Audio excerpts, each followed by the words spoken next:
Evangelho de Marcos, capítulo 1. As boas notícias acerca de Jesus Cristo, a mensagem, começam aqui, seguindo ao pé da letra o livro do profeta Isaías. Observem com atenção. Enviei meu mensageiro adiante de vocês. Ele preparará a estrada para vocês. Trovão no deserto, preparem-se para a chegada de Deus. Tornem o caminho plano e reto. João o Batista apareceu no deserto pregando um batismo de mudança de vida que leva ao perdão dos pecados. As pessoas se atropelavam para ir a ele, desde a Judéia e Jerusalém, e enquanto confessavam seus pecados, eram batizadas por ele no Rio Jordão, como sinal de uma vida transformada. João vestia uma túnica de pelo de camelo, amarrada à cintura por um cinto de couro. Alimentava-se de gafanhotos e mel silvestre. Sua pregação era esta: o mais importante está por vir. O protagonista deste drama, perante o qual sou um simples figurante, mudará a vida de vocês. Eu os batizo aqui no rio, mudando a velha vida de vocês pela vida no reino. O batismo dele, com o Espírito Santo, irá mudá-los de dentro para fora. Nessa época, Jesus de Nazaré apareceu na Galileia e foi batizado por João no Jordão. Assim que saiu da água, Jesus viu o céu aberto e o Espírito de Deus, à semelhança de uma pomba, descendo sobre ele. Com a visão do Espírito, ouviu-se uma voz: Você é o meu filho, escolhido e marcado pelo meu amor, a alegria da minha vida. Imediatamente o Espírito guiou Jesus ao deserto. Durante 40 dias e noites, ele foi testado por Satanás. Animais selvagens eram sua companhia e os anjos tomavam conta dele. Depois que João foi preso, Jesus mudou-se para a Galileia e ali pregava: O tempo é agora. O reino de Deus está aqui. Mudem de vida e creiam na mensagem. Caminhando pela praia do mar da Galileia, Jesus avistou Simão e seu irmão André pescando com redes. Era nisso que trabalhavam. Jesus convidou-os: Venham comigo. Vou fazer de vocês um novo tipo de pescadores. Vou mostrar como pescar pessoas em vez de peixes. Sem fazer uma pergunta, eles simplesmente largaram as redes e foram com ele. Alguns metros adiante, perto da praia, ele viu os irmãos Tiago e João, filhos de Zebedeu, que estavam no barco consertando as redes. Jesus fez aos dois a mesma proposta. Imediatamente, eles deixaram seu pai, Zebedeu, o barco e os empregados e o acompanharam. Eles entraram em Cafarnaum. Quando o sábado chegou, Jesus foi logo para a sinagoga e passou o dia lá ensinando. O povo ficou admirado com seu ensino objetivo e confiante, sem os sofismas e excitações usados pelos líderes religiosos. De repente, estando ele ainda na sinagoga, a reunião foi interrompida por um homem extremamente perturbado, que gritava: O que você veio fazer aqui conosco, Jesus? Sei o que você veio fazer aqui, Nazareno. Você é o Santo de Deus e veio aqui para nos destruir. Jesus ordenou: Quieto, saia dele. O espírito perturbador agitou o homem, protestou em voz alta e saiu. Os ouvintes impressionados cochichavam entre si: O que está acontecendo aqui? Um novo ensinamento com demonstração prática. Ele consegue calar espíritos demoníacos imundos e ainda os expulsa. A notícia correu rapidamente e todos na Galileia ficaram sabendo do incidente. Jesus saiu da sinagoga e foi para a casa de Simão e André, acompanhado por Tiago e João. A sogra de Simão estava de cama, ardendo em febre. Informado disso, Jesus foi até onde ela estava, pegou-a pela mão e a fez levantar-se. Tão logo a febre a deixou, ela foi preparar o jantar para eles. Ao anoitecer, depois do pôr do sol, foram trazidas a ele pessoas doentes e afligidas por espíritos malignos. A cidade inteira fez fila na porta da casa. Ele curou os corpos doentes e as almas atormentadas. Os demônios conheciam sua verdadeira identidade, mas ele não permitia que se pronunciassem. Ainda não havia amanhecido quando ele se levantou e retirou-se para orar num lugar isolado. Simão e os que estavam com ele foram procurá-lo.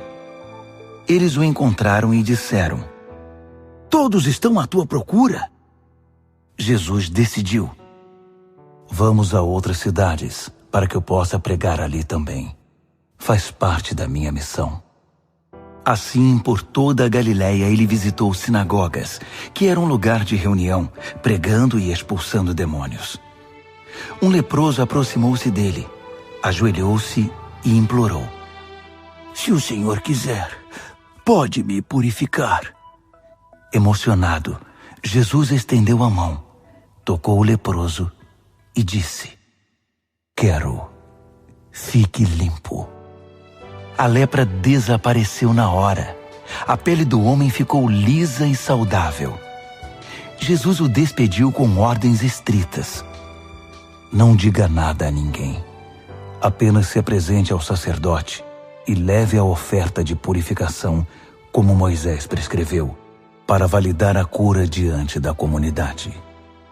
Mas assim que se afastou de Jesus, o homem saiu contando a cura que recebera, espalhando a notícia por toda a cidade.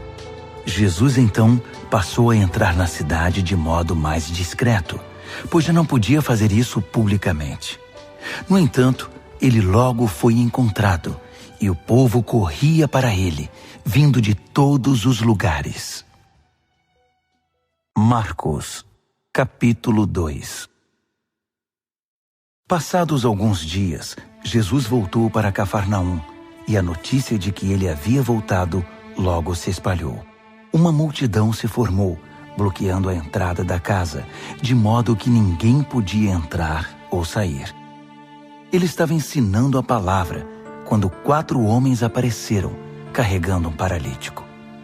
Eles não conseguiram entrar por causa da multidão. Por isso removeram parte do telhado e desceram um paralítico em sua maca. Impressionado com tanta fé, Jesus disse ao paralítico: "Filho, eu perdoo seus pecados." Alguns líderes religiosos que estavam presentes começaram a cochichar entre si: "Ele não pode falar assim. Que blasfêmia! Só Deus pode perdoar pecados." Jesus sabia o que eles estavam pensando e perguntou: "Por que se mostram céticos? O que acham que é mais fácil? Dizer, eu perdoo seus pecados, ou levante-se, pegue sua maca e comece a andar? Pois bem, para que fique claro que sou o Filho do Homem e estou autorizado a fazer uma coisa e outra." Voltou-se para o paralítico e ordenou: "Levante-se, pegue sua maca e vá para casa." E o homem assim fez. Levantou-se, pegou sua maca e saiu andando diante de todos. Eles esfregaram os olhos, custando acreditar no que viam. Mas então louvaram a Deus. "Nunca vimos nada igual!" Jesus foi uma vez mais caminhar à beira-mar, e de novo uma multidão foi atrás dele para ouvir seu ensino. Caminhando, ele viu Levi, filho de Alfeu, que era cobrador de impostos. Jesus convidou: "Venha comigo." Ele se levantou e passou a segui-lo. Mais tarde, Jesus e os discípulos estavam jantando na casa de Levi, e seus convidados eram pessoas de má reputação. Surpreendentemente, alguns deles se tornaram seguidores de Jesus. Os líderes religiosos e os fariseus, vendo Jesus na companhia daquela gente, foram tomar satisfação com os discípulos. "Que exemplo ele está dando, andando com essa gente desonesta e essa ralé?" Jesus escutou a crítica e reagiu: "Quem precisa de médico? Quem é saudável ou quem é doente? Estou aqui para dar atenção aos de fora, não para mimar os da casa que se acham justos." Os discípulos de João e os discípulos dos fariseus tinham o costume de jejuar. Por isso, alguns foram perguntar a Jesus: por que os seguidores de João e os fariseus adotam a disciplina do jejum, mas os seus seguidores não? Jesus respondeu: numa festa de casamento, vocês não economizam no bolo nem no vinho, porque estão festejando. Depois, poderão até precisar economizar, mas não durante a festa. Enquanto o noivo e a noiva estão com vocês, é tudo alegria. Depois que os noivos forem embora, o jejum pode começar. Ninguém joga água fria na fogueira enquanto tem gente em volta. Essa é a vinda do reino. Ele continuou: ninguém corta um cachecol de seda para remendar uma roupa velha. Usa-se um remendo que combine. Ninguém guarda vinho em garrafas rachadas. Num sábado, Jesus atravessava uma plantação de cereal. Enquanto caminhavam, os discípulos descascaram algumas espigas. Os fariseus reclamaram com Jesus: seus discípulos estão quebrando as regras do sábado. Jesus reagiu: é mesmo? Vocês nunca leram o que Davi e seus companheiros fizeram quando estavam com fome? Ele entrou no santuário e comeu o pão fresco do altar na frente do sacerdote principal Abiatar, o pão santo que ninguém podia comer senão os sacerdotes, e o repartiu com os companheiros. Jesus acrescentou: o sábado foi feito para o nosso benefício. Não somos escravos do sábado. O Filho do Homem não é escravo do sábado. É o Senhor dele. Marcos, capítulo 3. Depois disso, ele voltou à sinagoga e estava ali um homem que tinha uma das mãos aleijada. Os fariseus estavam de olho para ver se ele iria curá-lo, quebrando o sábado. Ele disse ao homem da mão aleijada: fique aqui, onde todos possam vê-lo. Então ele perguntou aos presentes: que atitude é coerente com o sábado? Fazer o bem ou o mal? Ajudar as pessoas ou deixá-las sem ajuda? Ninguém disse nada. Ele os encarou um a um, indignado com a religiosidade inflexível deles, e então ordenou ao homem: estenda a mão. Ele a estendeu. Ela ficou perfeita. Os fariseus se retiraram imediatamente, discutindo como unir forças com os partidários de Herodes para acabar com Jesus. Jesus partiu com seus discípulos para o mar, só para sair dali. Mas uma multidão imensa foi atrás dele. Gente da Galiléia, da Judéia, de Jerusalém, da Idumeia, da região próxima do Jordão e das vizinhanças de Tiro e Sidom. Um mundaréu de gente desejosa de conhecer ao vivo aquele de quem tanto tinham ouvido falar. Ele recomendou aos discípulos que tivessem um barco preparado. Assim, não seria atropelado pela multidão. Pelo fato de ele haver curado muitas pessoas, todos os que sofriam de algum mal se acotovelavam para chegar o mais perto possível dele e tocá-lo. E no caso dos espíritos malignos, quando o reconheciam, caíam e gritavam: você é o Filho de Deus! Mas Jesus não dava atenção a eles. Fazia-os calar, proibindo-os de dizer em público quem ele era. Ele subiu a uma montanha e convidou alguns para o acompanhar. Foram juntos, e ali ele escolheu 12 e os designou apóstolos. Jesus os reuniu para enviá-los a proclamar a palavra. Também lhes daria autoridade para expulsar demônios. Os 12 são: Simão. Jesus mais tarde chamou Pedro, que significa rocha. Tiago, filho de Zebedeu. João, irmão de Tiago. Jesus passou a chamar os irmãos Zebedeu de Boanerges, que significa filhos do trovão. André, Felipe, Bartolomeu, Mateus, Tomé, Tiago, filho de Alfeu, Tadeu, Simão o Zelote, Judas Iscariotes, que o traiu. Jesus foi para casa e, como sempre, uma multidão se formou em volta. Era tanta gente pedindo ajuda que ele não tinha tempo nem para comer. Alguns parentes informados da situação foram tirá-lo de lá, até pela força, se necessário. Eles suspeitavam que Jesus estava perdendo o juízo. Os líderes religiosos de Jerusalém espalharam o boato de que ele estava praticando magia negra, fazendo truques diabólicos para impressionar o povo, mostrando poder espiritual. Jesus contestou a calúnia. Faz sentido um demônio lutar contra outro demônio? Satanás expulsaria o próprio Satanás? Uma família que vive brigando se desintegrará. Se Satanás expulsa Satanás, não irá se destruir? Acham que é possível, em plena luz do dia, entrar na casa de um homem forte e acordado e roubar seus bens sem amarrá-lo primeiro? Amarrem-no e então poderão roubá-lo. Faço aqui uma advertência. Não há nada dito ou feito que não possa ser perdoado. Mas se vocês persistirem nas calúnias contra o Espírito Santo de Deus, estarão deliberadamente rejeitando aquele que perdoa, rompendo relações com aquele que os sustenta. Ele fez essa advertência porque era acusado por eles de ter ligação com o maligno. Naquele momento, sua mãe e seus irmãos apareceram. Estando do lado de fora, mandaram um recado, dizendo que queriam falar com ele. Ele estava cercado pela multidão quando recebeu o recado. Sua mãe e seus irmãos estão lá fora à sua procura. Jesus respondeu: Quem vocês acham que são minha mãe e meus irmãos? Olhando ao redor para cada um dos que estavam sentados à sua volta, ele declarou: Estão bem aqui na frente de vocês.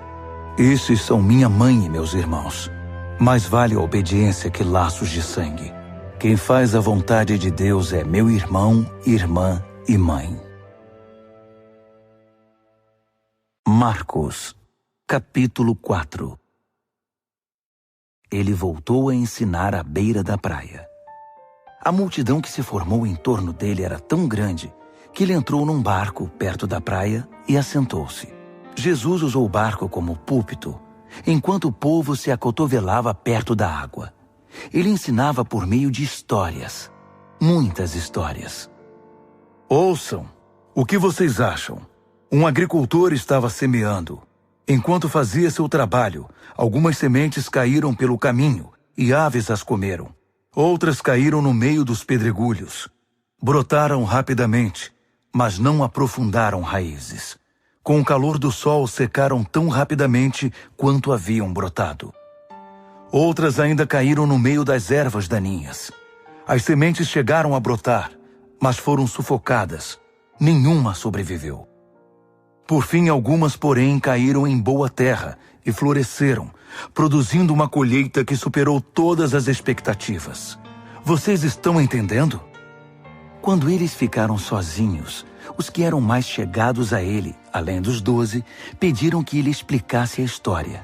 Ele disse: Vocês têm o privilégio de conhecer melhor o reino de Deus. Conhecem as suas verdades. Mas para aqueles que ainda não podem ver, tudo é dito por meio de histórias, a fim de guiá-los a discernimentos mais profundos. Essas pessoas são assim. Seus olhos estão abertos, mas não veem nada.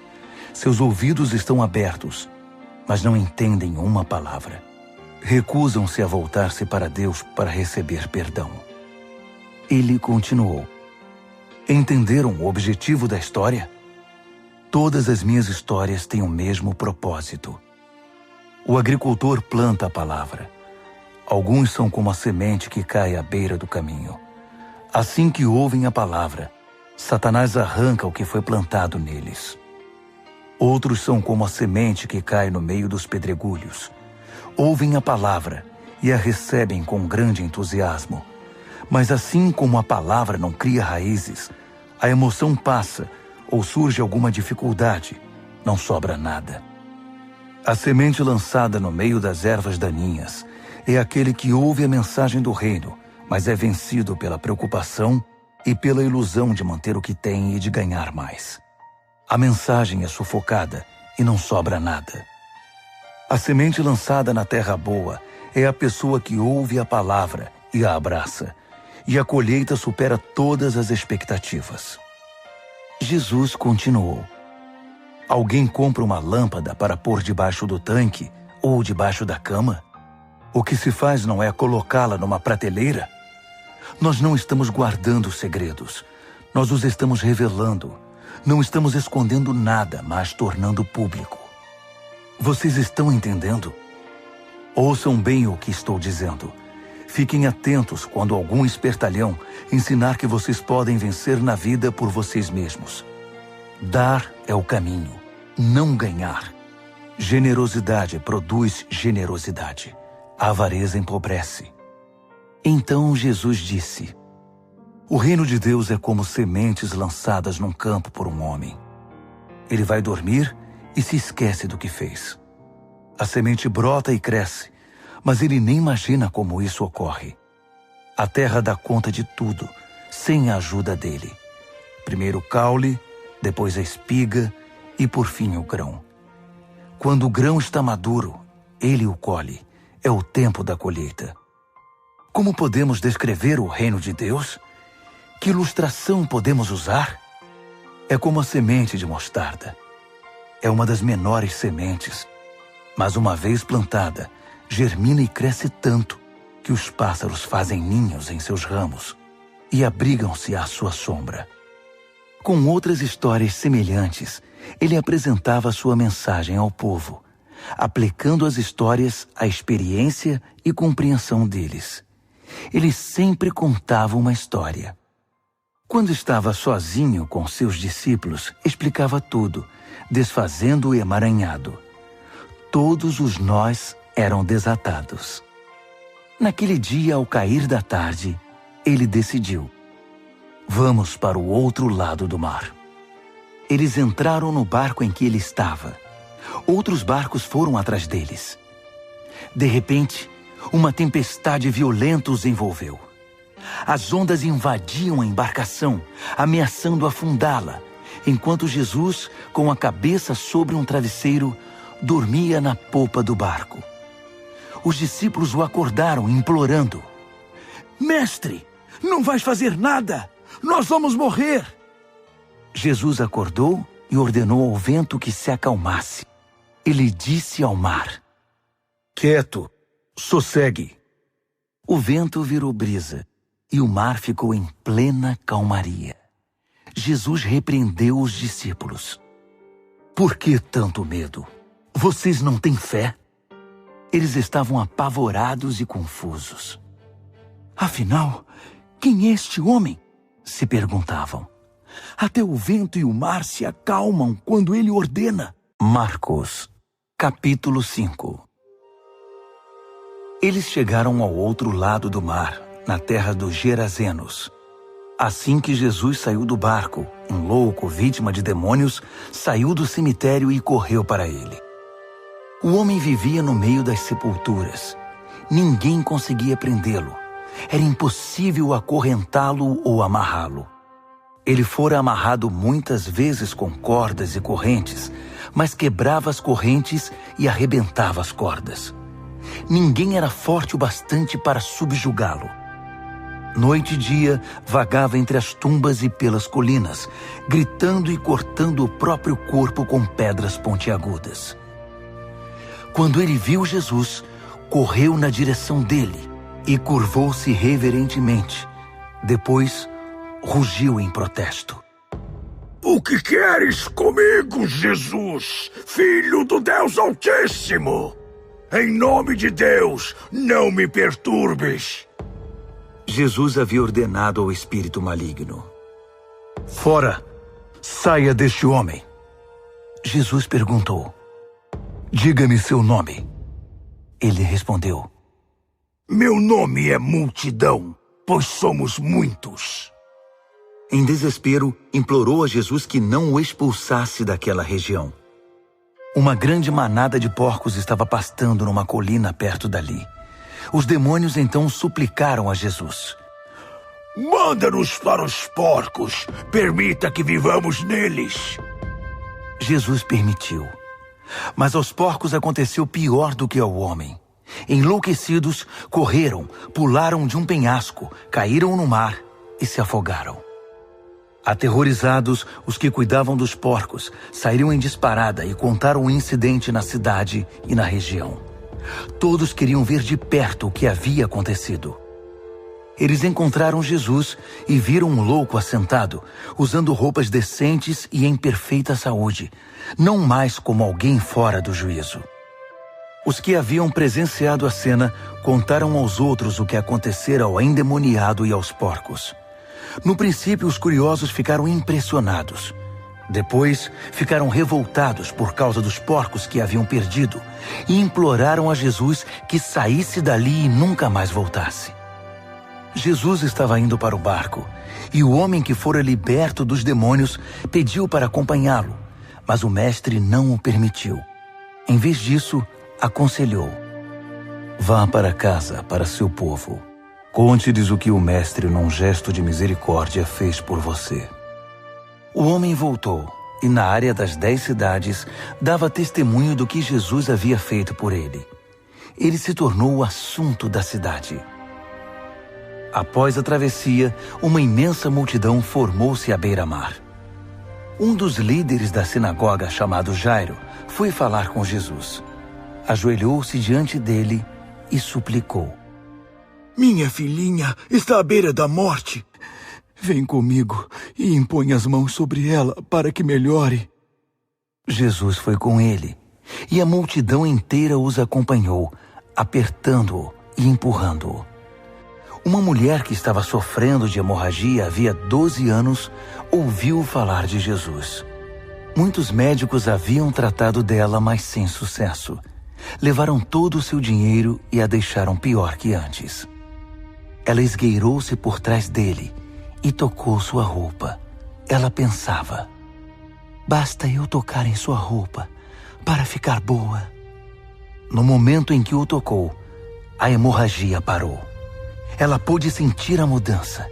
Sabia que estava livre daquele mal. No mesmo instante, Jesus sentiu que dele saíra poder. Voltou-se para a multidão e perguntou: quem tocou minha roupa? Os discípulos disseram: como assim? A multidão empurra e aperta de todo lado, e o Senhor quer saber quem o tocou? Mas ele insistiu, olhando ao redor para ver quem o tocara.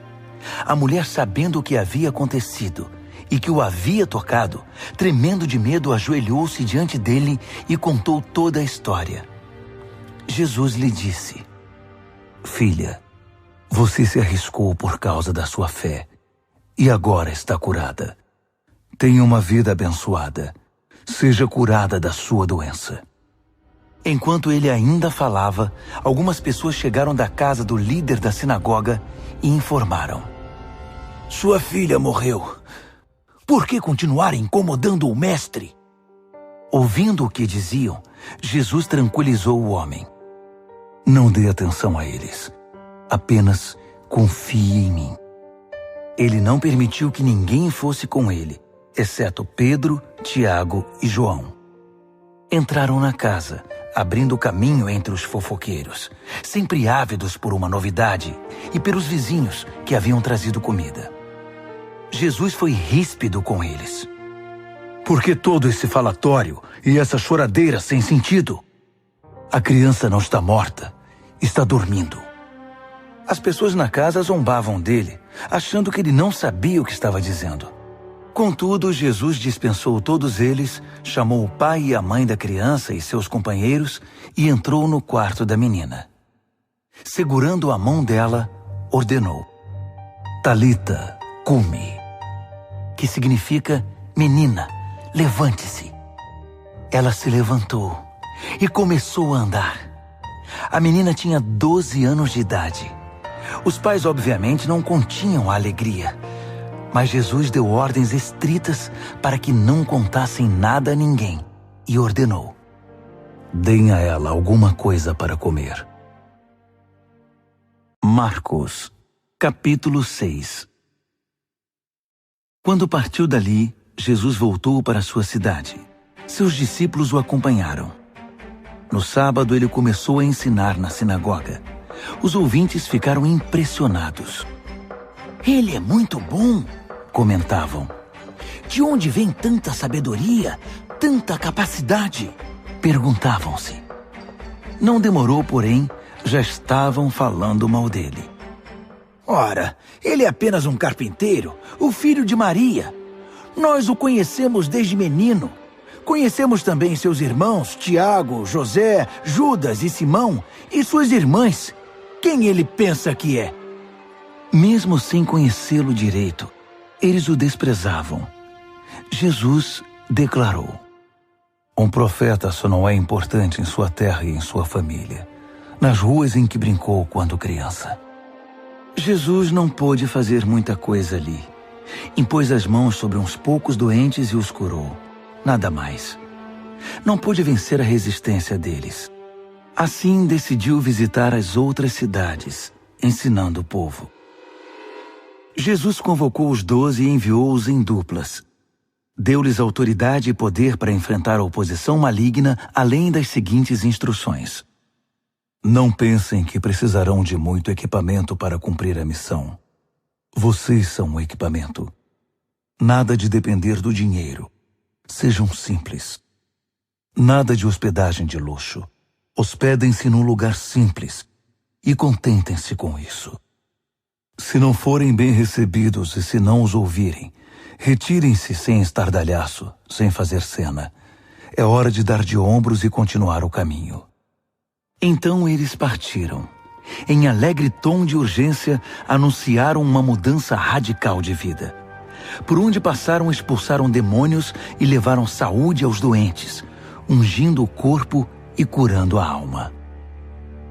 Herodes tinha conhecimento de tudo isso, porque o nome de Jesus estava na boca de todo mundo. O rei dizia: esse deve ser João o Batista, que voltou dos mortos. Por isso é capaz de fazer milagres. Outros discordavam. Não, é Elias. Outros ainda opinavam. É um profeta, exatamente como os profetas dos tempos antigos. Herodes, porém, insistia. Tenho certeza de que é João. Eu o decapitei e agora ele está de volta, vivo. Esse Herodes foi aquele que mandara que João fosse preso e acorrentado por causa de Herodias, mulher de seu irmão Filipe. Pois João havia irritado Herodes por denunciar o adultério do rei. Fervendo de raiva, ela queria matá-lo, mas não ousou fazê-lo porque Herodes respeitava João. Convencido de que ele era um homem santo, o rei dispensava-lhe um tratamento especial. Sempre que o ouvia, sentia-se culpado. Mesmo assim, apreciava a palavra de João. Entretanto, chegou um dia especial, o aniversário de Herodes. Ele convidou toda a elite da Galileia, toda a nobreza. A filha de Herodias entrou no salão do banquete e dançou para os convidados. Ela encantou Herodes e todos os convidados. O rei disse à moça: peça-me qualquer coisa, darei o que você quiser. Entusiasmado, acrescentou: juro que divido meu reino com você se me pedir. Ela foi consultar sua mãe. O que devo pedir? Peça a cabeça de João, o Batista, foi a resposta. Empolgada, ela correu até o rei e pediu: quero a cabeça de João, o Batista, numa bandeja, e quero agora. O pedido deixou o rei abalado. Mas para não perder o prestígio diante dos convidados, concedeu o que ela desejava. Ordenou que o carrasco fosse à prisão e trouxesse a cabeça de João. Ele cortou a cabeça de João e trouxe-a numa bandeja. Entregou-a à moça, que a levou para sua mãe. Quando os discípulos de João souberam do fato, foram buscar o corpo e lhe deram um sepultamento digno. Os apóstolos voltaram de sua missão e relataram a Jesus tudo o que haviam feito e ensinado. Jesus disse: venham, vamos parar e descansar um pouco. Era tanta gente indo e vindo que eles não tinham tempo nem para comer. Eles entraram no barco e foram para um lugar mais tranquilo. Entretanto, alguém os viu partindo, e a notícia se espalhou. Muita gente saiu correndo das cidades vizinhas e chegou ao lugar de destino antes deles. Quando Jesus saiu do barco, uma multidão imensa o aguardava. Ao ver todo aquele povo, ele ficou comovido. Afinal, eram como ovelhas sem pastor. Ele imediatamente pôs-se a ensiná-los. Já no cair da tarde, os discípulos viram que Jesus estava se alongando e o interromperam. Estamos no meio do nada e está ficando tarde.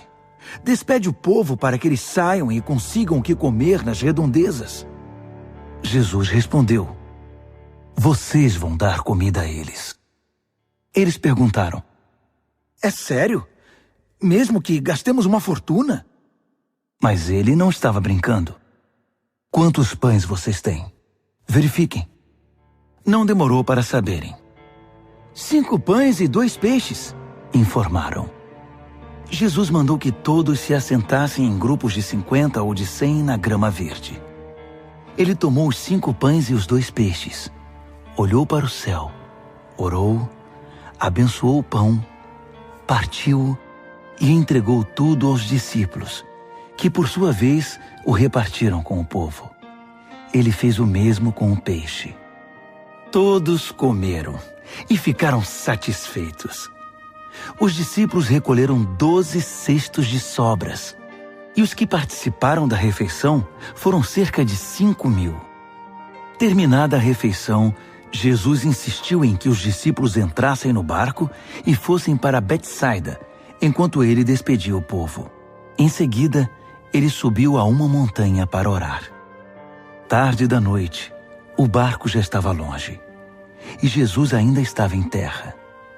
Ele podia ver a dificuldade de seus companheiros com os remos, pois o vento estava contra o barco. Por volta das 4 horas da madrugada, Jesus foi na direção deles, andando sobre o mar. E quando se aproximou e eles o viram, pensaram que fosse um fantasma e gritaram apavorados. Jesus tratou de tranquilizá-los. Calma, sou eu. Não tenham medo. Assim que ele entrou no barco, o vento cessou. Eles ficaram perplexos, coçando a cabeça e tentando entender tudo o que havia acontecido. Não haviam entendido o que ele fizera na hora da refeição.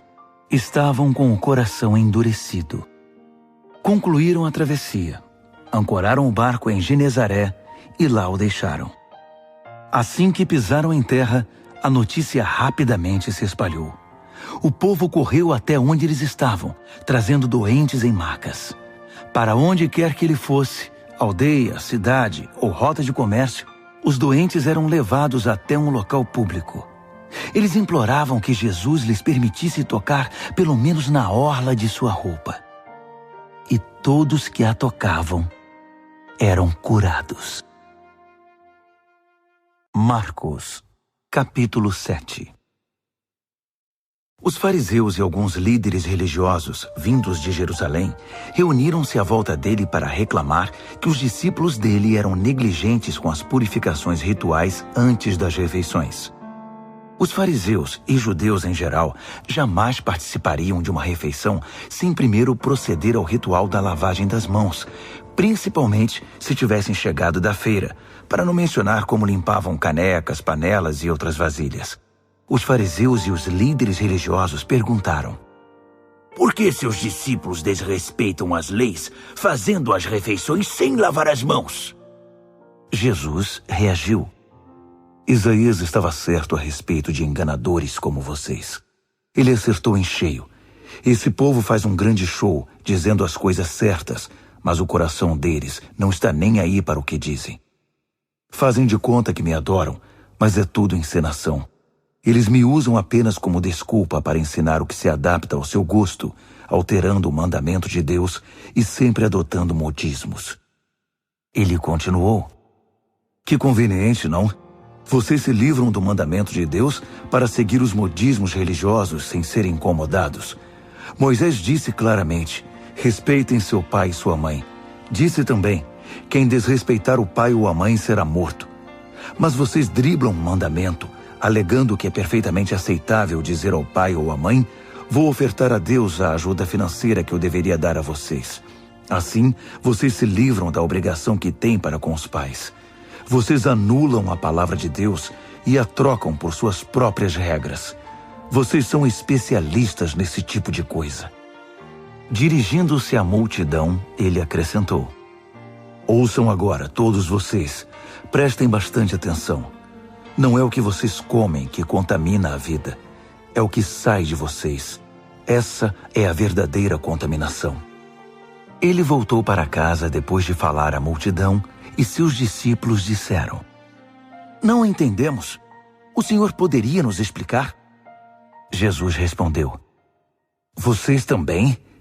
Será que não entendem? Não sabem que o que se come não pode contaminar ninguém? Pois o que se come não vai para o coração, mas para o estômago. É digerido e depois é eliminado. Com isso, Jesus desafiou as minuciosas leis dietéticas dos judeus, afirmando que todos os alimentos podem ser comidos.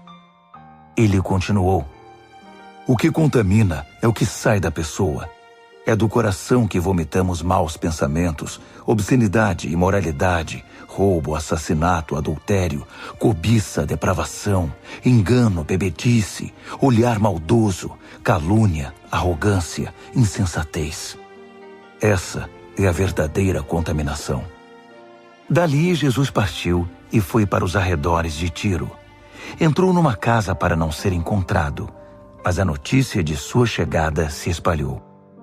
Ele estava dentro de casa quando uma mulher, cuja filha era perturbada por um espírito maligno, ficou sabendo de sua presença ali. Ela se ajoelhou aos seus pés, implorando ajuda. A mulher era grega, cirofenícia de nascimento, e pediu que ele curasse sua filha. Ele disse: espere sua vez. Os filhos devem ser alimentados primeiro. Se sobrar alguma coisa, os cães poderão comer. Ela foi rápida.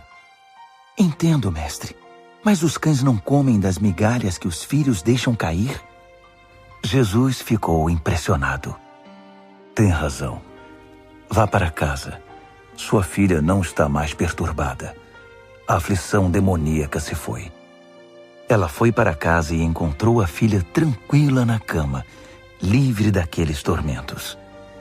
Ele deixou a região de Tiro e voltou para o mar da Galileia, passando por Sidom e pelo distrito das 10 cidades. Algumas pessoas trouxeram um homem que não podia ouvir nem falar e pediram a Jesus que impusesse as mãos sobre ele. Jesus tocou nos ouvidos do homem e passou-lhe um pouco de saliva na língua. Então orou, suspirou profundamente e ordenou: Efatá, abra-se. E assim aconteceu. O homem ouvia e falava perfeitamente. Jesus ordenou que mantivessem o fato em segredo, mas eles, entusiasmados, não paravam de falar no assunto. Diziam: ele faz tudo muito bem. Faz até o surdo ouvir e o mudo falar. Marcos, capítulo 8. Foi na mesma ocasião que Jesus outra vez se viu diante de uma multidão faminta. Ele chamou seus discípulos e disse: Estou com o coração partido por causa desta gente. Há 3 dias estão comigo e não tenho o que comer. Não posso mandá-los embora com fome. Vão acabar desmaiando no caminho. Alguns vieram de muito longe. Os discípulos perguntaram: Mas onde vamos encontrar comida suficiente para todos neste lugar deserto? Jesus perguntou: Quantos pães vocês têm? 7 pães, informaram. Jesus então mandou que o povo se assentasse. Depois de ter dado graças, tomou os 7 pães, partiu-os e entregou-os aos discípulos para que os repartissem com o povo. Havia também alguns peixes. Ele abençoou os peixes e ordenou aos discípulos que os repartissem de igual modo. Todos comeram à vontade, e foram necessários 7 grandes cestos para recolher as sobras. E os que participaram da refeição foram cerca de 4.000. Depois de despedir a multidão, Jesus entrou no barco com os discípulos e foram para Dalmanuta. Quando chegaram, os fariseus vieram pressioná-lo para que ele desse uma prova de quem era. Desafiado, Jesus perguntou: por que esta geração pede um sinal milagroso como garantia? A verdade é que vocês não terão sinal nenhum. Dali ele voltou para o barco e dirigiu-se para o outro lado do mar. Os discípulos, porém, esqueceram-se de levar pão, exceto por um pedaço. Aproveitando a oportunidade, Jesus aconselhou-os: fiquem de olho no fermento dos fariseus e dos partidários de Herodes. Pensando que ele os repreendia por haverem esquecido o pão, começaram a culpar um ao outro. Percebendo o que se passava, Jesus perguntou: por que estão discutindo por haverem esquecido o pão? Não entenderam ainda? Não conseguem perceber? Não se lembram dos 5 pães que demos aos 5.000? Quantos cestos de sobras vocês recolheram? Eles responderam: 12. E dos 7 pães para os 4.000, quantos cestos de sobras vocês recolheram? 7. Ele perguntou: ainda não entendem? Ao chegarem eles a Betsaida, algumas pessoas trouxeram um cego e pediram a Jesus que o tocasse. Tomando-o pela mão, ele o levou para fora da cidade. Passou saliva nos olhos do homem, impôs as mãos sobre ele e perguntou: consegue ver alguma coisa? Ele olhou para cima e disse: vejo homens, só que eles parecem árvores andando. Jesus voltou a impor as mãos sobre ele. Dessa vez, o homem percebeu que havia recuperado completamente a visão. Agora via tudo com perfeição. Jesus mandou-o para casa, advertindo: não entre na cidade. Jesus e seus discípulos visitaram as cidades ao redor de Cesareia de Filipe. Enquanto caminhavam, ele perguntou: quem o povo diz que eu sou? Eles responderam: alguns pensam que é João o Batista, outros acham que é Elias. Há quem pense que é algum dos profetas. Ele insistiu: e vocês, quem acham que eu sou? Pedro declarou: tu és o Cristo, o Messias. Jesus pediu que guardassem segredo, que não dissessem nada a ninguém. Em seguida, resolveu explicar algumas coisas. É necessário que o Filho do Homem seja maltratado, levado a julgamento e declarado culpado pelos líderes do povo, sacerdotes e líderes religiosos. Que seja morto e 3 dias depois ressuscite. Ele falava de modo simples e claro para que todos entendessem. Pedro, porém, protestou, segurando-lhe o braço. Vendo que os discípulos hesitavam em aceitar os fatos, Jesus repreendeu Pedro. Pedro, saia do meu caminho. Fora, Satanás. Você não tem ideia de como Deus trabalha. Reunindo uma multidão e seus discípulos, Jesus disse: quem quiser seguir-me, tem de aceitar minha liderança. Quem está na garupa não pega na rédea. Eu estou no comando. Não fujam do sofrimento. Abracem-no. Sigam-me e mostrarei a vocês como agir. Autoajuda não é ajuda. O autossacrifício é o caminho, o meu caminho, para ser realmente salvo. Qual é a vantagem de conquistar tudo o que se deseja e perder a si mesmo? O que vocês teriam para dar em troca da própria alma? Se vocês têm vergonha de mim ou do meu caminho por causa dos seus amigos inconstantes e sem futuro, saibam que irão enfrentar uma vergonha muito maior na presença do Filho do Homem quando ele voltar, envolto pela glória de Deus, seu Pai, com um exército de anjos. Marcos, capítulo 9. Então ele foi para casa dizendo: não é sonho. Alguns de vocês aqui verão tudo isso acontecer. O reino de Deus chegando com força total. 6 dias depois, 3 dos discípulos viram isso acontecer. Jesus levou Pedro, Tiago e João a um alto monte. Ali sua aparência mudou diante deles. Suas roupas brilhavam intensamente, de uma brancura tal que ninguém seria capaz de produzir. De repente, eles perceberam que Elias e Moisés estavam ali também, conversando com Jesus. Então Pedro interrompeu a conversa. Rabi, que grande momento! Que tal se construíssemos 3 memoriais na montanha? Um para o Senhor, um para Moisés e um para Elias. Ele falava sem pensar, apavorado e maravilhado com o que via. Naquele instante, uma nuvem brilhante os envolveu, e da nuvem ouviu-se uma voz. Este é meu filho, marcado pelo meu amor.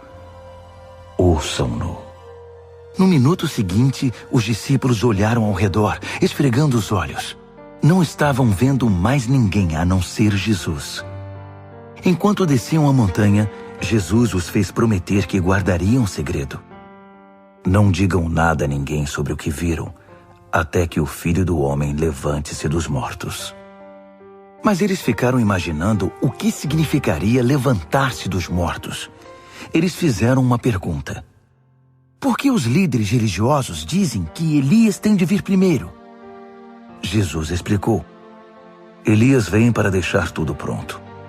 A verdade, porém, é que Elias já veio, mas eles não o reconheceram. Eles o desprezaram, assim como irão tratar o Filho do Homem. De acordo com as Escrituras, ele sofrerá terrivelmente. Será torturado e tratado com desprezo. Quando desceram a montanha para se reunir aos outros discípulos, viram-se rodeados por uma multidão imensa que debatia com os líderes religiosos. Assim que viu Jesus, o povo ficou animado. Correram para ele e o saudaram. Ele perguntou: O que está acontecendo? Por que toda esta agitação? Um homem da multidão respondeu: Mestre, eu trouxe meu filho que foi deixado mudo por um demônio. Toda vez que o demônio se aposta dele, joga-o ao chão. O menino baba, arranja os dentes e fica rígido como uma tábua. Falei com teus discípulos, esperando que o libertassem, mas não puderam. Jesus suspirou inconformado. Mas que geração! Vocês não conhecem Deus. Até quando vou ter de aguentar esse tipo de coisa? Quantas vezes ainda vou ter de passar por isso? Tragam o menino aqui. Eles o trouxeram. Quando o demônio viu Jesus, apossou-se do menino, que ficou babando e se contorcendo no chão. Jesus perguntou ao pai do menino: Há quanto tempo isso acontece? Desde que era pequeno. Muitas vezes o demônio o joga no fogo ou no rio para matá-lo. Se o Senhor puder fazer alguma coisa, tenha misericórdia e nos ajude. Jesus disse: Se eu puder, tudo é possível para quem tem fé. Assim que Jesus disse essas palavras, o pai do menino exclamou: Eu creio, mas me ajude a vencer as minhas dúvidas. Percebendo que a plateia ficava cada vez maior, Jesus deu ordens expressas ao espírito maligno. Espírito mudo e surdo, eu ordeno, sai dele e não volte. Com muito estardalhaço, o espírito saiu. O menino estava pálido como um defunto, de modo que as pessoas começaram a dizer: Ele está morto! Mas tomando-o pela mão, Jesus o levantou. O menino ficou em pé. Depois que chegaram a casa, os discípulos perguntaram a Jesus: Por que não podemos expulsar o demônio?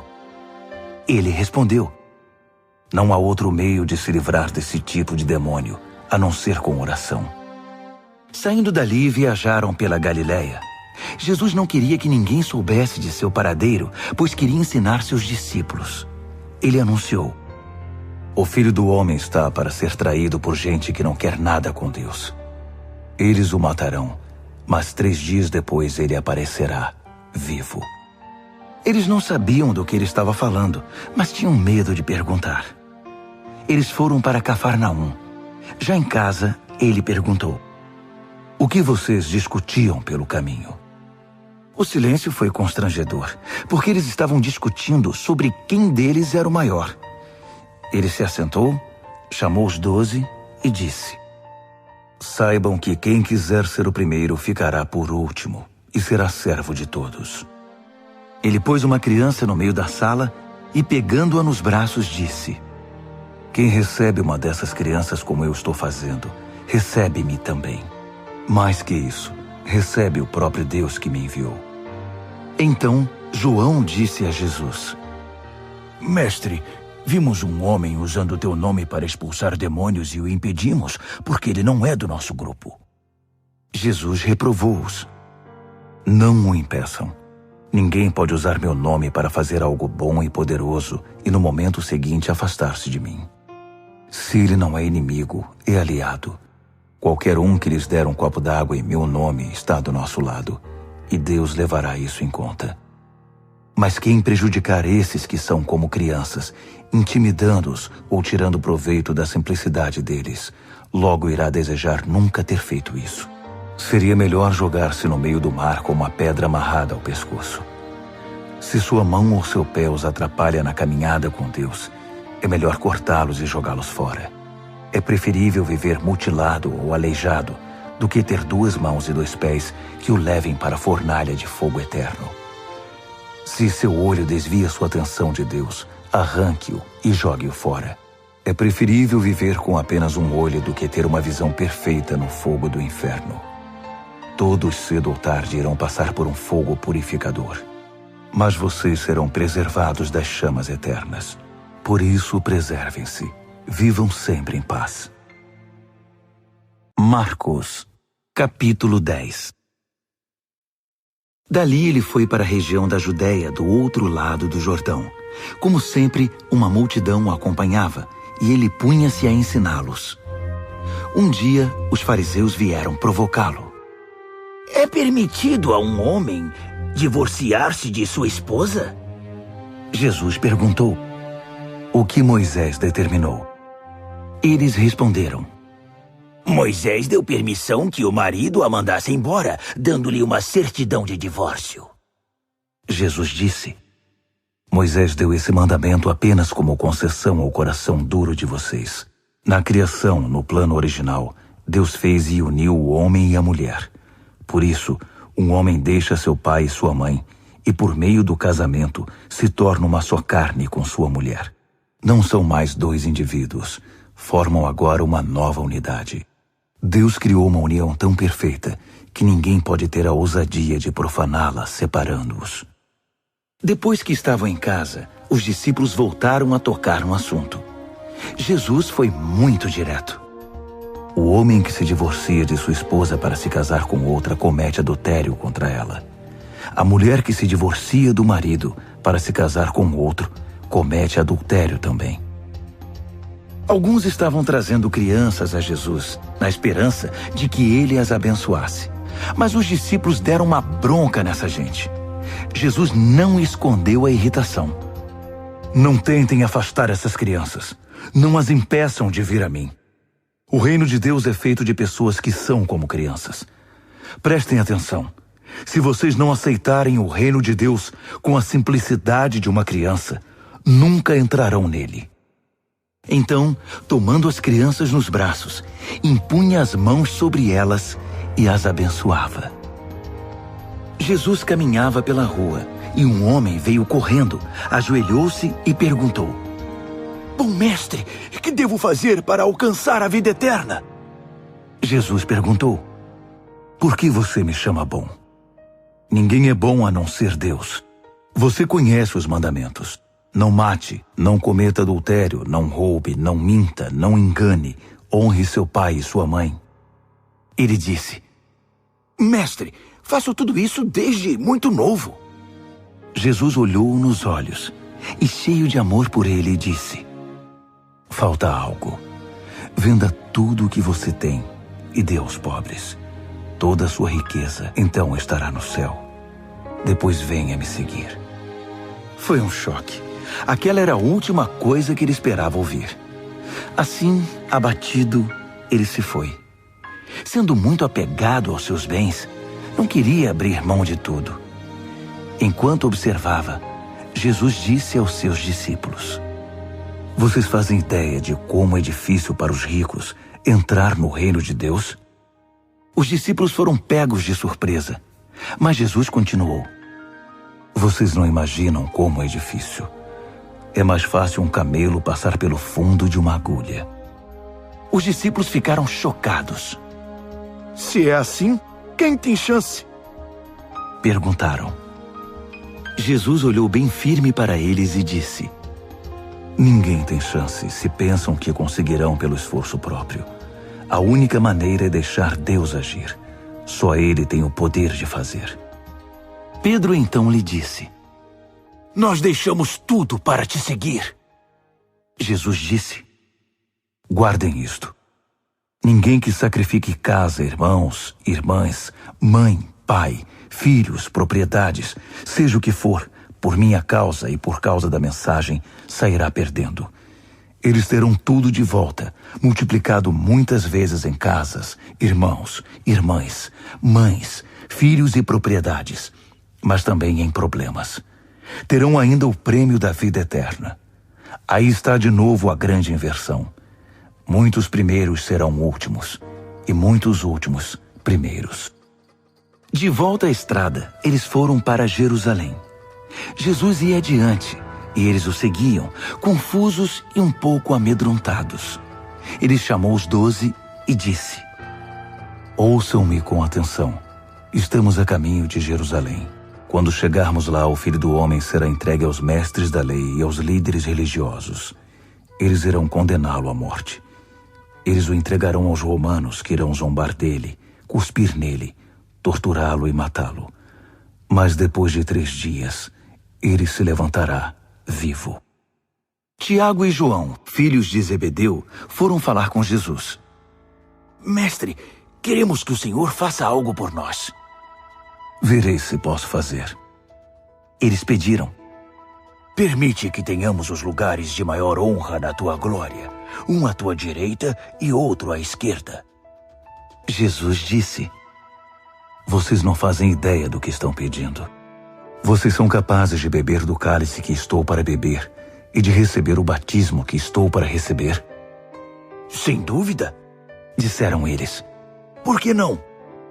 Jesus disse: Pensem nisto. Vocês vão mesmo beber o cálice que eu bebo e ser batizados com o meu batismo.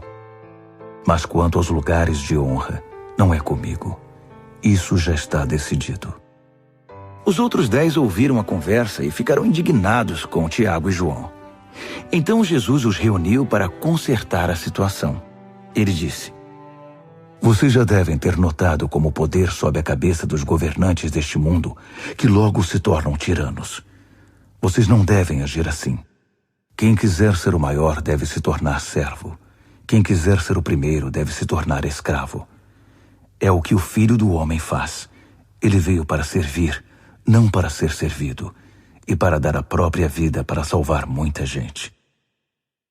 Depois de passarem algum tempo em Jericó, Jesus saiu da cidade, seguido pelos discípulos e por uma multidão. E um mendigo cego chamado Bartimeu, filho de Timeu, estava sentado à beira do caminho. Quando ele soube que Jesus o Nazareno passava por ali, começou a gritar: Filho de Davi! Jesus! Misericórdia! Tem misericórdia de mim!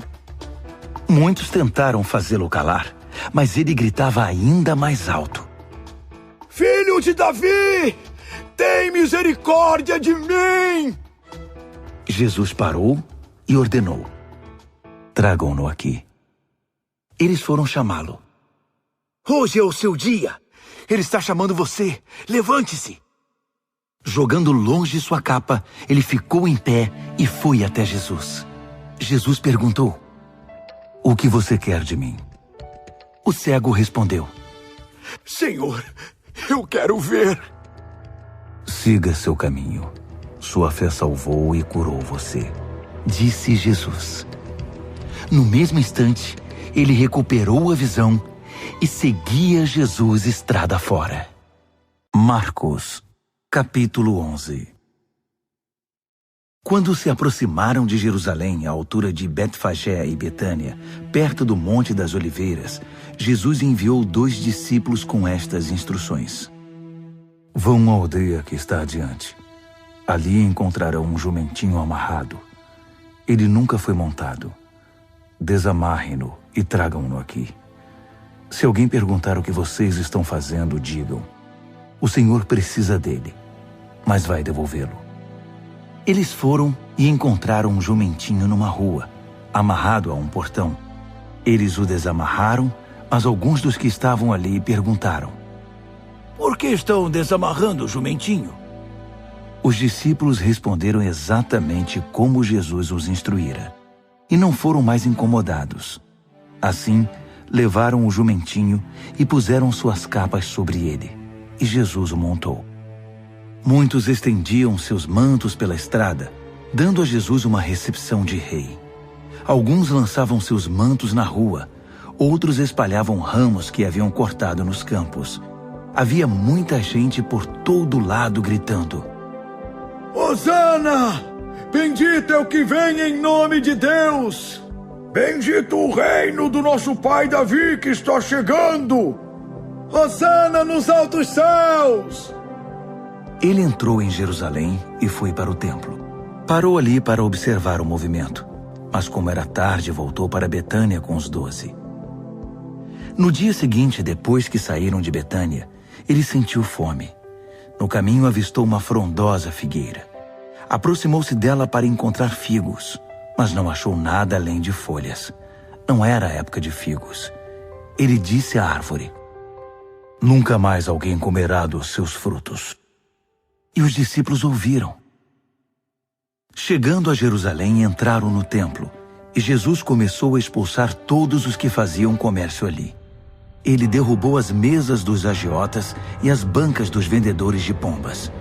Também não permitiu que ninguém mais passasse carregando cestos pelo recinto sagrado. Ele explicou suas ações com o seguinte texto: minha casa foi designada casa de oração para as nações, mas vocês a transformaram em ponto de encontro de ladrões. Ao tomar conhecimento desses fatos, os principais sacerdotes e os líderes religiosos decidiram que era a hora de se livrar dele. Estavam em pânico, porque o povo se mostrava encantado com os seus ensinamentos. À noite, Jesus e seus discípulos deixaram a cidade. Pela manhã, andando pela estrada, eles viram a figueira. Estava seca até a raiz. Lembrando-se do que acontecera no dia anterior, Pedro disse: Mestre, olha, a figueira que amaldiçoaste ficou seca. Jesus foi direto: assumam de fato o seu compromisso com Deus, e nada será difícil para vocês. Aquela montanha, por exemplo, basta ordenar sem dúvida ou hesitação: pule no mar, e ela obedecerá. Absolutamente tudo, do pedido menor ao maior, que vocês incluírem na oração, será atendido, se vocês de fato confiarem em Deus. E quando orarem, lembrem-se de que não se trata apenas de pedir. Se vocês têm algo contra alguém, perdoem. Só então o Pai Celestial de vocês perdoará os seus pecados. De volta a Jerusalém, eles caminhavam pelo templo. Então os principais sacerdotes, os líderes religiosos e os líderes do povo exigiram: mostre-nos suas credenciais. Quem deu a você autoridade para falar e agir desse modo? Jesus respondeu: primeiro respondam a uma pergunta. Se a responderem, também responderei a sua. No caso do batismo de João, quem o autorizou? Deus ou os homens? Digam-me. Eles ficaram numa situação difícil e sabiam disso. Confusos, cochichavam entre si. Se dissermos Deus, ele vai perguntar por que não acreditamos nele. Se dissermos os homens, estamos em apuros, porque o povo tinha João na conta de profeta. Decidiram então dar a vitória a Jesus dessa vez. Não sabemos, responderam. Jesus concluiu: então também não vou responder a pergunta de vocês. Marcos, capítulo 12. Em seguida, Jesus começou a lhes contar algumas histórias.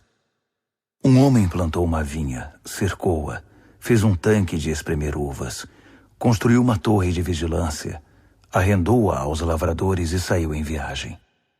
Quando chegou a época da colheita, ele enviou um empregado para receber sua parte nos lucros. No entanto, os lavradores o agarraram, espancaram e mandaram embora de mãos vazias. Ele mandou outro empregado que também foi agredido e humilhado. Depois enviou outro, que foi assassinado. O mesmo aconteceu com muitos outros. Uns foram agredidos, outros assassinados. Restava apenas um que podia ser enviado, seu filho amado. Já quase sem esperanças, decidiu enviar o próprio filho, pensando: meu filho eles vão respeitar. Mas os lavradores perceberam a oportunidade. Esfregaram as mãos cheios de cobiça e disseram: esse é o herdeiro. Vamos matá-lo e ficar com a vinha. Então o agarraram e mataram, e depois jogaram o corpo fora da vinha. O que vocês acham que o proprietário da vinha irá fazer? Isso mesmo. Vai se livrar dessa gente. Depois arrendará a vinha a outros. E vocês podem confirmar nas Escrituras. A pedra que os pedreiros rejeitaram é agora a principal. Isso é obra de Deus. Nós esfregamos os olhos, custando a crer nisso. Percebendo que o recado era para eles, os líderes religiosos quiseram prendê-lo na hora. Mas como estavam receosos da opinião pública, acharam melhor recuar. Por isso saíram dali tão rápido quanto puderam. Os mesmos líderes enviaram alguns fariseus e partidários de Herodes, certos de que iriam incriminá-lo. Eles disseram: mestre, conhecemos a sua integridade. Sabemos que o senhor não se importa com a opinião popular, não explora seus discípulos e ensina o caminho de Deus com muito zelo. Diga-nos com toda a honestidade, é correto pagar impostos a César? Jesus percebeu de imediato a malandragem e disse: qual a razão desse joguinho? Por que tentam me pegar com essas armadilhas? Vocês têm uma moeda? Deixe-me vê-la. Eles lhe entregaram uma moeda. Quem é este que aparece na moeda? Que nome está gravado nela? César, disseram. Jesus concluiu: deem a César o que lhe pertence, e deem a Deus o que lhe é devido. Eles ficaram de boca aberta, sem saber o que responder. Alguns saduceus, o grupo que nega a ressurreição, perguntaram a Jesus: mestre, Moisés escreveu que se um homem morre sem filhos, o irmão dele é obrigado a se casar com a viúva e ter filhos com ela. Pois bem, havia 7 irmãos. O primeiro casou-se e morreu sem filhos. O segundo casou-se com a viúva. Ele morreu, mas também não teve filhos. O mesmo aconteceu com o terceiro. De fato, os 7 se casaram com ela, mas nada de filhos. Por fim, a mulher morreu. A pergunta é esta: na ressurreição, de quem ela será esposa? Afinal, ela foi casada com cada um deles. Jesus respondeu: vocês estão raciocinando errado e vou dizer por quê. Primeiro, não conhecem as Escrituras. Segundo, não sabem como Deus atua. Depois da ressurreição, o casamento já não mais existirá. Assim como os anjos, toda a nossa atenção estará em Deus. Com respeito à ressurreição dos mortos, vocês nunca leram as Escrituras?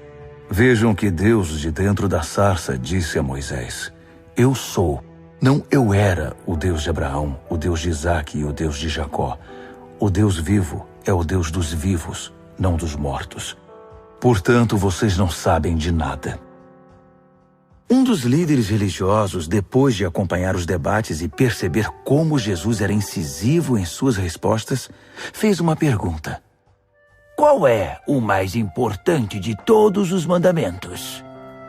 Jesus respondeu: o primeiro em importância é o seguinte: ouça, Israel, o Senhor seu Deus é único. Ame o Senhor seu Deus com toda a paixão, toda a fé, toda a inteligência e todas as forças. E o segundo é: ame o próximo como a você mesmo. Não há nenhum outro mandamento que se compare a esses. Um líder religioso disse: Que resposta maravilhosa, mestre. Tão lúcida e precisa. Deus é único e não há outro. Devemos amá-lo com toda paixão, inteligência e forças e amar ao próximo como a nós mesmos. Isso é melhor que qualquer oferta ou sacrifício. Quando Jesus percebeu como aquele homem era sábio, comentou: Você está quase lá, quase no reino de Deus. A partir daquele momento, ninguém mais ousou fazer perguntas a Jesus. Enquanto ensinava no templo, Jesus perguntou: Como podem os líderes religiosos ensinar que o Messias é filho de Davi, quando todos sabemos que Davi, inspirado pelo Espírito Santo, disse: Deus disse ao meu Senhor: Assente-se aqui ao meu lado direito até que eu faça dos seus inimigos um descanso para os pés. Davi declara que o Messias é seu mestre. Como pode, então, o Messias ser também seu filho? A multidão estava maravilhada com o que ouvia. Ele continuou a ensinar: Cuidado com os líderes religiosos. O prazer deles é ostentar títulos acadêmicos, receber elogios publicamente, desfrutar posições de destaque e assentar-se nos lugares principais durante o serviço religioso. Além disso, o tempo todo eles exploram os fracos e indefesos. Quanto mais oram, pior fica a situação deles. Mas no fim, eles irão pagar por tudo isso. Assentado atrás de um gasofilácio, ele observava o povo depositar dinheiro na hora da coleta.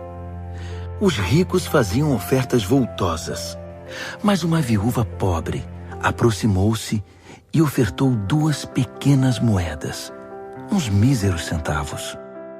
Jesus chamou os discípulos em particular e comentou: A verdade é que essa viúva pobre deu uma oferta maior que a dos demais.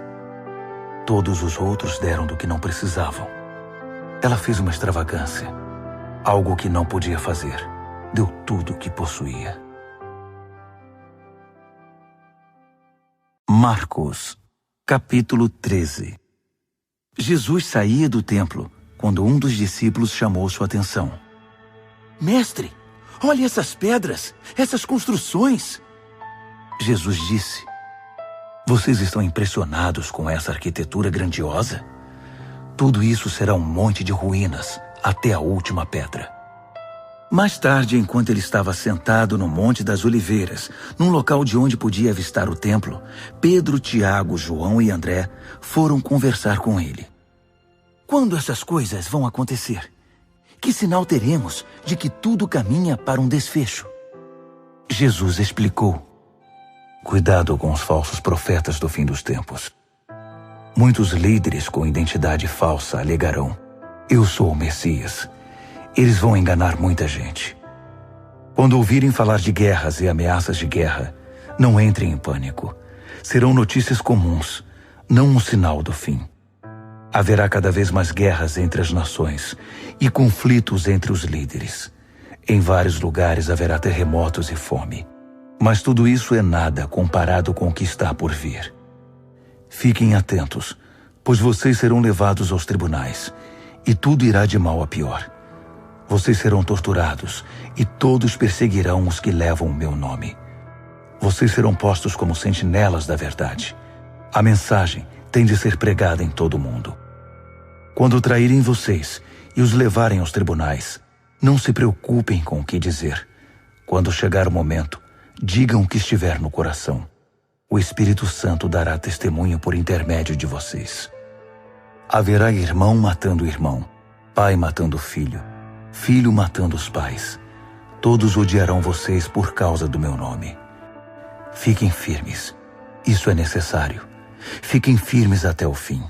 Vocês não ficarão desamparados, pois serão salvos. Estejam preparados para fugir quando virem a besta da profanação, estabelecida onde nunca deveria estar. Quem lê não terá dificuldade de entender o que estou falando. Quando isso acontecer, se vocês estiverem na Judéia naquele tempo, corram para as colinas. Se estiverem trabalhando no quintal, não voltem para buscar nada em casa. Se estiverem no campo, não voltem para buscar agasalho. As grávidas e as que amamentam sofrerão mais. Orem para que isso não aconteça no inverno. Serão dias difíceis. Nada parecido aconteceu desde que Deus fez o mundo, nem depois haverá. Se esses dias de aflição seguissem o curso normal, ninguém suportaria. Mas por causa dos escolhidos de Deus, a aflição será encurtada. Se alguém anunciar, aqui está o Messias, ou apontar, lá está ele, não caiam nessa. Falsos messias e pregadores mentirosos surgirão aos montes. Suas credenciais impressionantes e seus deslumbrantes espetáculos, se possível, iludiriam até os escolhidos de Deus. Fiquem atentos, pois eu os avisei com antecedência. Após aqueles tempos difíceis, o sol perderá o seu brilho, a lua ficará nublada, as estrelas cairão do céu e os poderes cósmicos sofrerão abalo. Então todos irão ver o Filho do Homem chegar em grande estilo. Seu esplendor encherá o céu. Ninguém deixará de ver. Ele enviará seus anjos, que ajuntarão os escolhidos de Deus dos 4 cantos da terra, desde os lugares mais distantes. Aprendam a lição da figueira. Quando percebem que ela começou a florescer e verdejar, vocês sabem que o verão está chegando. O mesmo acontecerá com vocês. Quando virem os sinais, saberão que não demorará muito. Levem isso a sério. Não estou me dirigindo apenas às gerações futuras, mas a vocês também. Esta era continua até que todas essas coisas aconteçam. O céu e a terra vão desaparecer, mas as minhas palavras jamais. Querem saber o dia e a hora?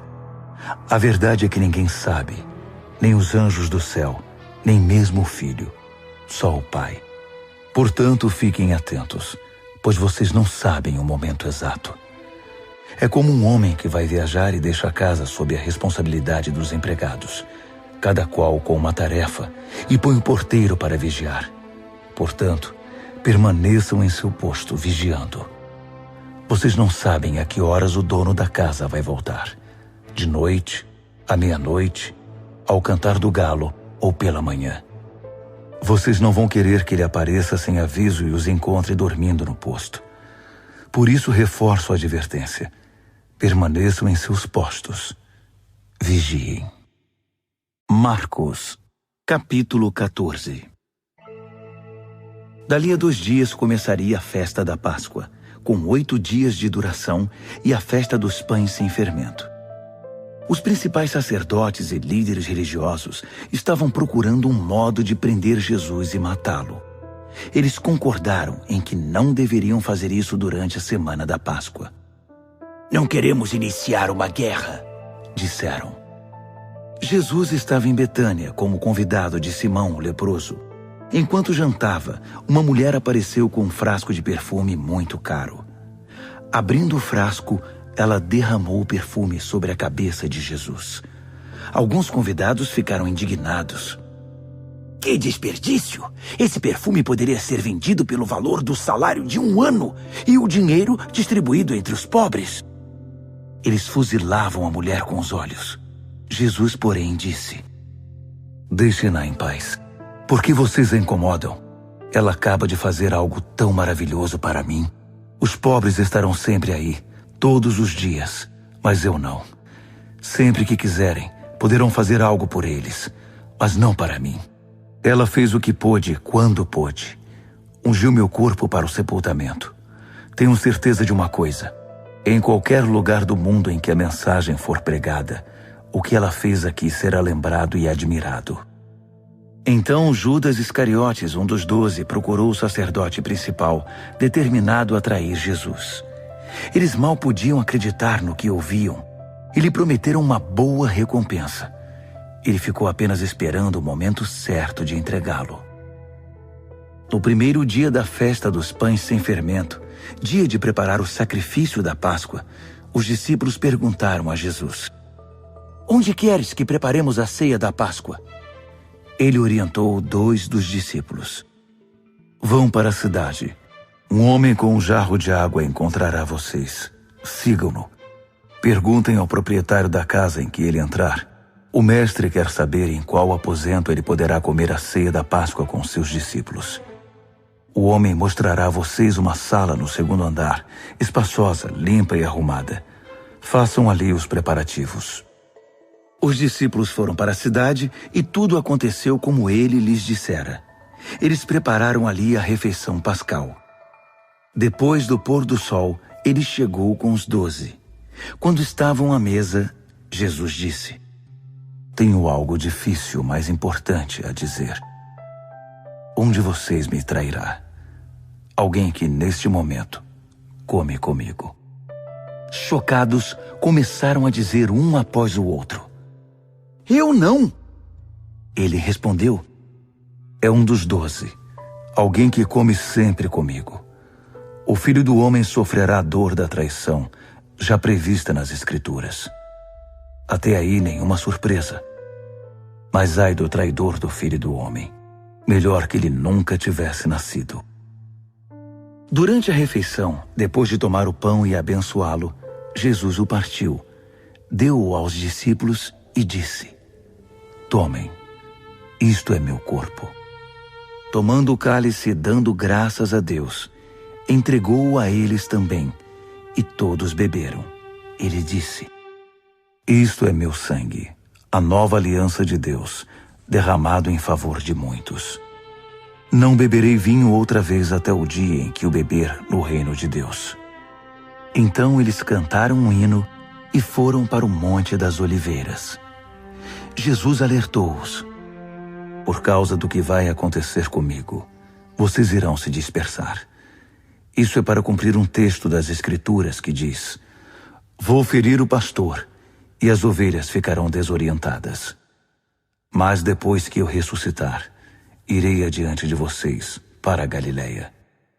Mas Pedro, todo afoito, declarou: Ainda que todo mundo fuja, eu não fugirei. Jesus respondeu: Não tenha tanta certeza. Ainda esta noite, antes que o galo cante 2 vezes, você vai me negar 3 vezes. Pedro protestou, falando sem pensar: Ainda que eu tenha de morrer contigo, jamais te negarei. Todos os outros disseram o mesmo. Então eles foram para um jardim chamado Getsêmani. Jesus disse aos discípulos: Fiquem aqui, enquanto vou orar mais adiante. Levando consigo Pedro, Tiago e João, ele mergulhou em grande agonia e declarou: A tristeza que sinto é uma tristeza de morte. Fiquem aqui e vigiem comigo. Indo um pouco mais adiante, prostrou-se no chão e orou: Paizinho, Pai, tu podes me livrar. Afasta este cálice de mim. Mas, por favor, não seja o que eu quero, mas sim o que tu queres. Quando voltou aos discípulos, encontrou os 3 dormindo e disse a Pedro: Simão, você veio para dormir? Não pode aguentar nem 1 hora? Fiquem atentos. Orem sempre para que não caiam em tentação antes mesmo de perceber o perigo. Uma parte de você está disposta a fazer qualquer coisa por Deus, mas a outra parte simplesmente não reage. Depois disso, voltou ao seu lugar e fez a mesma oração. Retornando mais uma vez, ele os encontrou dormindo. Eles simplesmente não conseguiam manter os olhos abertos e não tinham nem como se desculpar. Ele voltou pela 3ª vez e disse: Vocês vão dormir a noite toda? Minha hora chegou. O Filho do Homem está prestes a ser traído e entregue nas mãos dos pecadores. Levantem-se. Vamos. O traidor chegou. Ele mal acabou de falar e Judas, do grupo dos 12, apareceu, acompanhado por um bando de maus elementos enviados pelos principais sacerdotes, líderes religiosos e demais líderes. Eles traziam espadas e paus. O traidor havia combinado um sinal com eles. Aquele a quem eu beijar é o procurado. Prendam-no. Não o deixem fugir. Ele foi direto a Jesus e o beijou, dizendo: Mestre. Os homens então o prenderam com muita brutalidade. Mas um dos que estavam com Jesus desembainhou a espada e atacou o servo do sacerdote principal, cortando-lhe a orelha. Mas Jesus reagiu: O que é isto? Vieram me buscar com espadas e paus, como se eu fosse um bandido perigoso. Dia após dia estive ensinando no templo, e vocês nunca moveram um dedo contra mim. Vocês acabam de confirmar os escritos proféticos. Nessa hora, todos os discípulos já haviam fugido. Um jovem seguia o grupo de longe. Tudo que ele trazia sobre o corpo era um lençol. Alguns daqueles homens tentaram agarrá-lo, mas ele escapou. Fugiu nu, deixando o lençol para trás. O grupo que prendeu Jesus levou-o ao sacerdote principal, que estava reunido com os principais sacerdotes, líderes do povo e líderes religiosos. Pedro os seguira a uma distância segura. Quando chegaram ao pátio do sacerdote principal, ele se misturou com os servos e foi se aquecer perto da fogueira. Os principais sacerdotes, conspirando com o concílio judaico, tentavam achar acusações contra Jesus para condená-lo à morte. Não encontraram nada. Muitos davam falso testemunho, mas um depoimento contradizia o outro. Alguns homens apareceram com esta história. Nós o ouvimos dizer: vou derrubar o templo, construído com tanto esforço, e em 3 dias construirei outro, sem ao menos erguer a mão. Mesmo assim, não havia plena concordância entre os relatos. Nesse momento, o sacerdote principal levantou-se e perguntou a Jesus: O que você tem a dizer dessa acusação? Jesus não deu resposta. O sacerdote principal insistiu, mudando a pergunta. Você é o Messias, o Filho do Deus bendito? Jesus foi direto. Sim, eu sou, e você mesmo verá. O Filho do Homem assentado à direita do Todo-Poderoso, vindo nas nuvens do céu. Nessa hora, o sacerdote principal perdeu a compostura. Rasgando a própria roupa, gritou: Ouviram isso? Acham que precisamos de mais testemunhas? Vocês testemunharam a blasfêmia. Vão deixar que isso fique assim? Por unanimidade, eles o condenaram, e foi sentença de morte. Alguns começaram a cuspir nele. Vendaram-lhe os olhos e batiam nele, provocando. Quem bateu em você? Profetize! Os guardas levaram-no dali, sem interromper o espancamento. Enquanto isso, Pedro estava no pátio. E aconteceu que uma das empregadas do sacerdote principal, vendo Pedro se aquecer ali, olhou para ele e disse: Você estava com Jesus, o Nazareno? Mas ele negou. Não sei do que você está falando. Quando ele passou pelo pórtico, um galo cantou. A moça apontava para ele e dizia aos que estavam por ali: Ele é um deles, tenho certeza. E Pedro negou mais uma vez. Pouco depois, as pessoas ali começaram a insistir. Você tem de ser um deles. Está na cara que você é galileu. Então Pedro ficou muito nervoso e jurou: Nunca vi esse homem de quem vocês estão falando. Na mesma hora, o galo cantou pela segunda vez. Pedro lembrou-se do que Jesus dissera: Antes que o galo cante 2 vezes, você vai me negar 3 vezes. Sem se conter, desabou a chorar.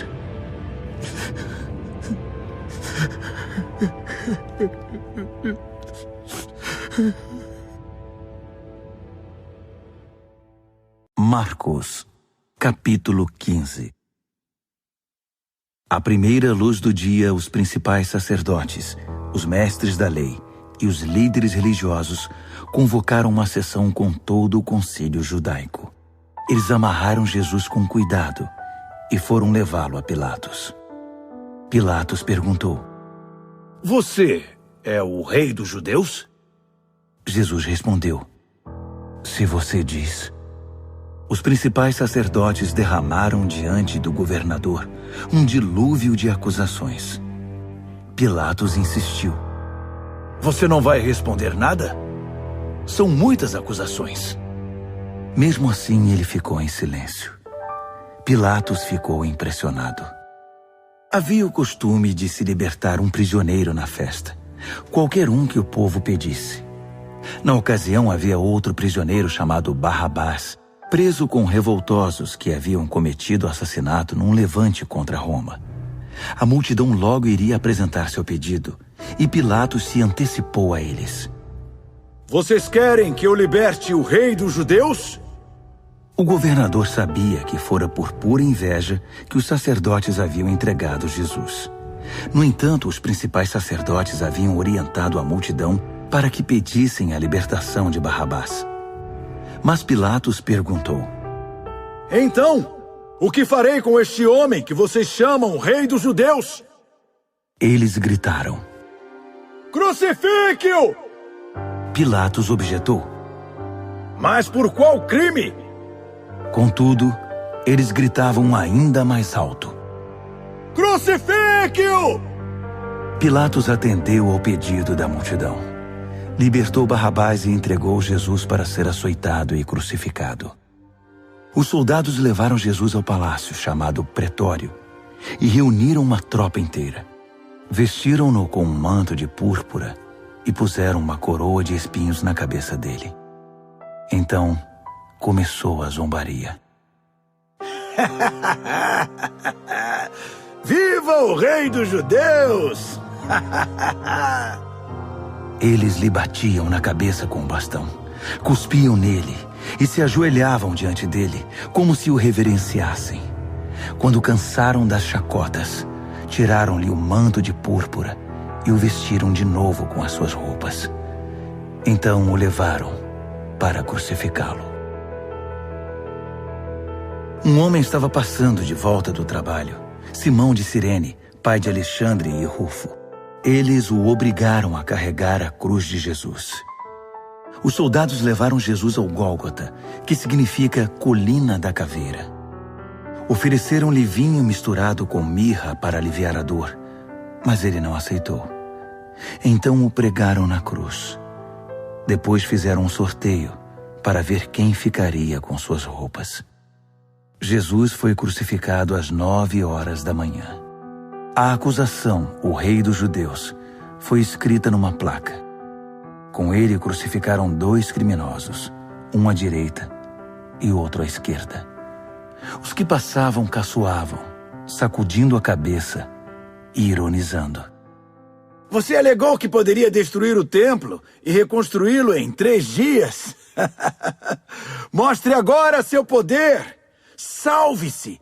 Se você é mesmo o Filho de Deus, desça da cruz!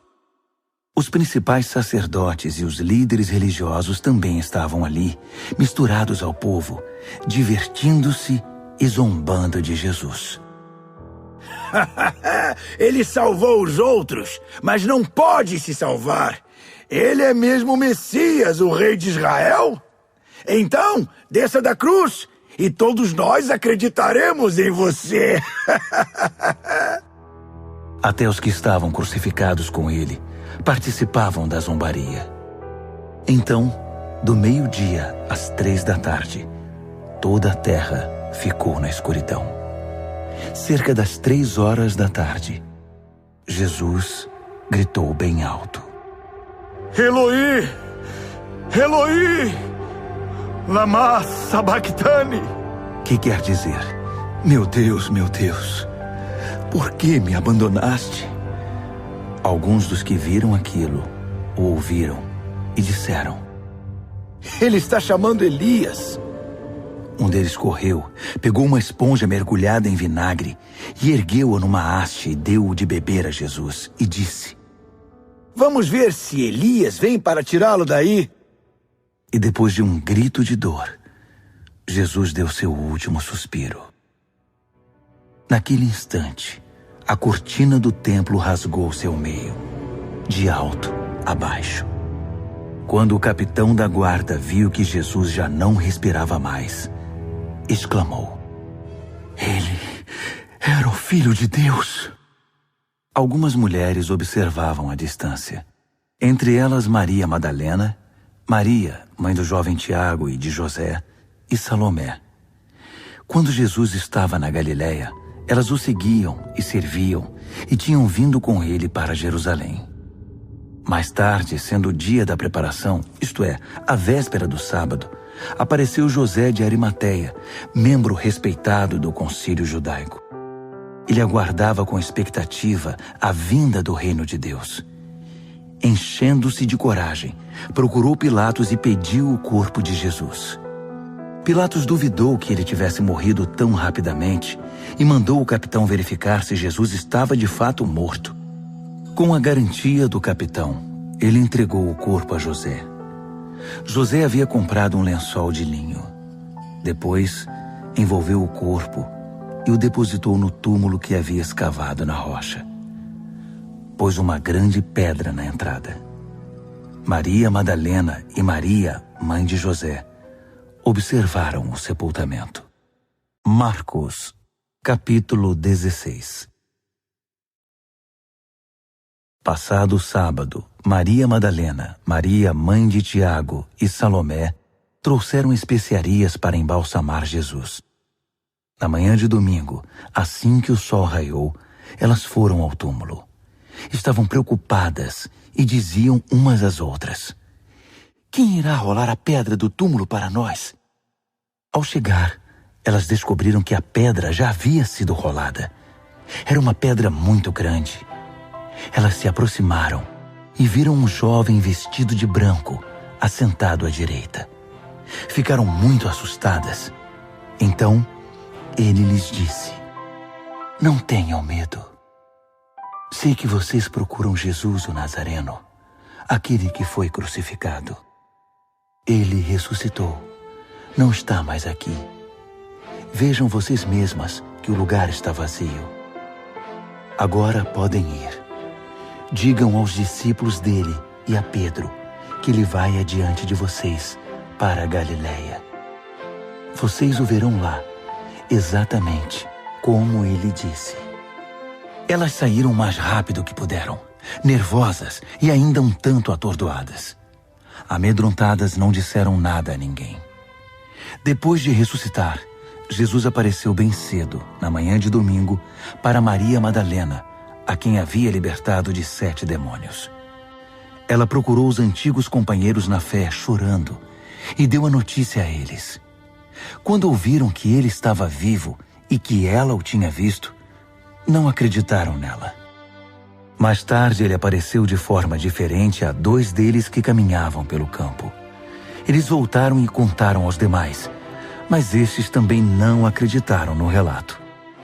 Depois disso, quando os 11 estavam jantando, ele apareceu e os repreendeu severamente pela incredulidade, pois se recusavam a acreditar nos que o tinham visto ressuscitado.